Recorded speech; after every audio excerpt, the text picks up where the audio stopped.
Pogosto slišimo tudi govorice o tako imenovanih organiziranih telefonskih glasovanjih.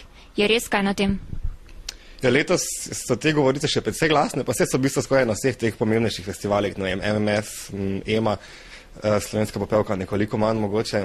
Ne vem, tudi meni je prišlo recimo, da na ušesa, da obstajajo v Sloveniji, ne vem, že prav podjetja, ki ti organizirajo glasovanje, mislim, televoting, da ti, ne vem, nabijajo glasove ali pa kaj. Ba je precej drag hec, ne vem. Konec koncev pa vse nikjer ne piše, ne vem, da lahko, ne vem, posameznik glasuje, ne vem, enkrat, dvakrat, trikrat, največkrat za eno skladbo. Vse v bistvu je popolnoma legalno, ne? Mislim, da če se nekdo odloči, da bo, ne vem, investiral, ne vem, par tisoč evrov v glasovanje, mislim, ilegalno ni pa moralno, recimo, ne? Podrobnejših podatkov o tem pa nimam. Nepogrešljiv del EME je tudi afterparty. Si se ga udeležil?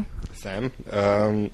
Mislim, medtem ko nekateri pravijo, da se nacionalna televizija k samemu izboru, k organizaciji izbora EMA spravlja tako kot, ne vem, en lačen k veliki potrebi, ne. Moram reči, da je bil pa afterparty letos na zelo, zelo visokem nivoju. Udeležilo se ga je kar nekaj teh nastopajočih. Manj kot v prejšnjih letih, moram priznati, nekaterih teh favoritov, ki so potem izpadli, sploh ni bilo, recimo na spregled. So bili pa tam, ne vem, Helena Blagne, Miša Molk.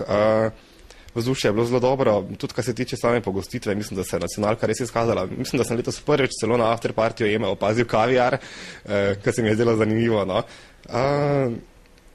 Mislim pa, da tam tudi ni bilo nekih posebnih izgledov. Anžej Dežan je zapel svojo nekdanjo zmagovalno skladbo, tako da, no pa sej, mimo je. Upajmo pa na najboljše v Beogradu.